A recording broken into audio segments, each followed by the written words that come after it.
This is the reality of politics today. We are in great danger in the West with these populists that are using, you know, these emotions and the cultural side of the political discussion to say we are in danger of migrants. And you know how come it's coming to you now?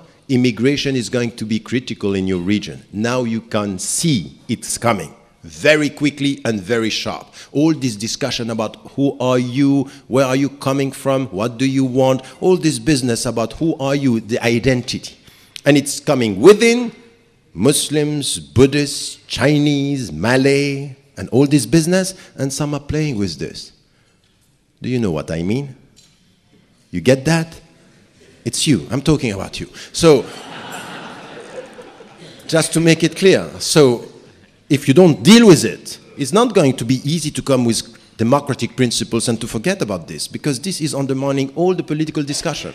So let me set the scene here just to come to the principles we are talking about and not to come with a very theoretical discourse that has nothing to do with the reality of our life today, and not talking about the comprehensive approach, the economic side, the geostrategic side, and the cultural side. Now, having said that, and as an introduction to show it's complex, that I don't want only to please you with a theoretical discourse telling you at the end, you know, as Muslims, we don't have a problem with democracy. We may not have a problem with democracy, but democracy today has many problems. If you get what I mean by the whole introduction. So, with this, let us come to the first part of what I was saying. In fact, if you come to the political discourse and what the Muslims have been saying for years, it's true that before the 80s, the great majority of the Muslim scholars and the great majority of the people who were leading Islamist parties, the Muslim Brotherhood in Egypt and other, you know, Islamists around the world, it was true in Pakistan, it was true in Morocco, it was true in Algeria, very often they were saying, democracy is not the word we are going to use because democracy is coming from the West. We have one word, which is a word that is rooted in the Islamic tradition. Democracy is not in the Quran. What we have is shura. Amruhum shura baynahum. They deliberate, they have consultation. This was the main word that we were talking about. And very often, for years, in fact, till the 80s, we had scholars who were fighting, can we use democracy? And the secular within the Muslim majority countries were using democracy, saying this is coming from the West, it is good. And the great majority of the Islamists were not using it, saying we have shura. It might be the same principles, but it's another name. And Sheikh Nahnah in Algeria, he wanted to make all the people happy. He said, okay, it's not democracy, shura is not going to be understood, let's us call it shuracracy. So just to make it something which is a bridge. And all the people were confused. The Muslims were not happy, and the Western people, the secular, were saying, you are playing with words. At the end, what is important, you know, terminology matters. By the way, you will see that the Democrats and how do you label people, it's depending from where you speak. And Foucault, in this, he was right. You know, to label and to give words and to decide the concept is a situation of power. The powerful are deciding the terminology and the definition. And you know this, for example, in Afghanistan, for years the people who were resisting the Russian presence were the resistance, and they were good. And then when they started resisting the United States of America, they were the terrorists. So it depends who is deciding the words. And we know this. This is a reality everywhere. Now, if we come to, and this is a discussion that we had very, very early, in fact, in the 80s. And we have scholars. One of them was one of the first, by the way, Sheikh Yusuf al-Qardawi. He was talking from within the tradition of the Muslim Brotherhood, saying we don't have a problem with democracy. And the other one, who is now the ideologue of al-Nahda, Rashid Ghannouchi, was saying, coming from the Islamist trend, we don't have a problem with democracy. He was criticized by many within the Islamists, saying, no, it's wrong. But he was saying, we don't have a problem with democracy. know that there is something which is quite interesting. Muhammad Abdu, the end of the 19th century, just even before the whole discussion, was saying, he was the first to say this, he was facing the British colonization. And he said about the British colonization, we don't have a problem with the British system. We can take from the British their system, the parliamentary system, and make it Islamic. So there is nothing against the Islamic principles in the British parliamentary system, which was the first. And many people don't remember that Hassan al-Banna said exactly the same. Hassan al-Banna, the founder of the Muslim Brotherhood in the 40s, said we can use the British parliamentary system, meaning something which is implicitly is very important. Be careful when you speak about Islam not to confuse the principles and the models. The principles are universal and Islamic, but the models are historical, and you can take from the histories of others and other civilizations. When you speak about representing the people, the parliamentary system might not come from a Muslim mind, but it's not against the Muslim principles. If you get this, it's very important, because this is the starting point of our discussion in political terms. Are you talking about principles or are you talking about models? If you talk about principles, let us come to the principles first, and then we will talk about models.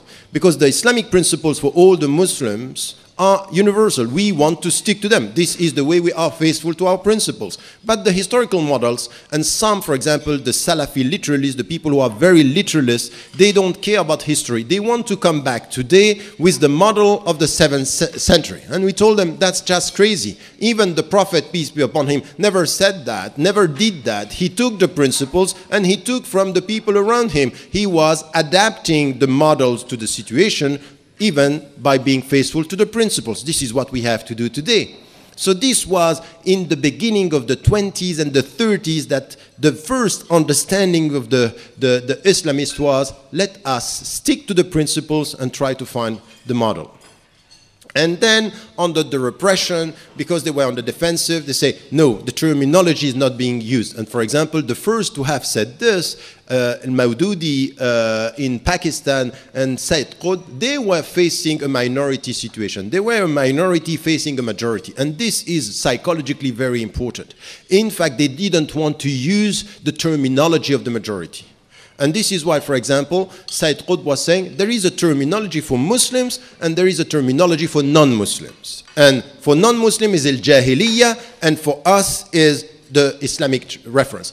In fact, in principles, what he's saying is interesting. The way he was translating this was coming from a psychology of opposition. We are ourselves because the others are not like us. So we have our own terminology, which in fact at the beginning of the movement with Hassan al-Banna was not at all the same.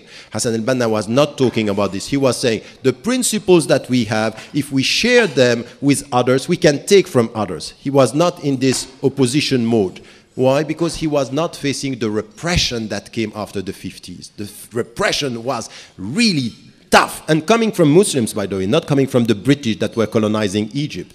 I'm coming back to this history to make you understand that things have changed with history, because minds were moving and trying to understand where are we in the whole political discourse. And then with this, after all this history, starting with this, people came back to what was the situation at the beginning of the 20s and the 30s by saying, and this is now what we have, if you listen to what is coming from Turkey that was quoted right now, from Tunisia, from Egypt, from the Muslims living in the world, we don't have a problem with the democratic principles. It doesn't mean that we are buying all the models as they are. And this is something in the book that I wrote in the beginning of the 90s, Islam, the West, and the Challengers of Modernity, I was saying, instead of talking and debating on words, by saying democracy is going from the Greek language, so it's not Islamic, and we go to the Quran to find the words, beyond the words, there are the principles. So let us try to get what are the principles that we have behind what is coming in the Islamic tradition when it comes to governance. That's the point. What are the main principles? And this is where you see, and you can get this very right, is that the principles are very often the same between what are the principles behind the democratic systems or the democratic models and what is promoted by Islam. Not exactly the same as to the consequences, because there is an ethic of principles and models and political systems that is very important in the Islamic tradition. But this means that the Muslims, wherever they are in Muslim majority country, they should respect the principles, even though they have the responsibility to find their own models. And their own models means the models should fit the reality of their country. So there is no political future in anything that is coming from Muslims if they don't rely not only on the Islamic principles, but on the history of the country, the psychology of the country, the culture of the country, and the citizens of the country, which is critical in any situation. Egypt is not Tunisia. Tunisia is not Malaysia. Malaysia is not Indonesia. Indonesia is not any country in Africa. Every country has its respective and specific history, memory, and collective psychology, and even diversity. And we have to deal with this as something which is critical in our understanding.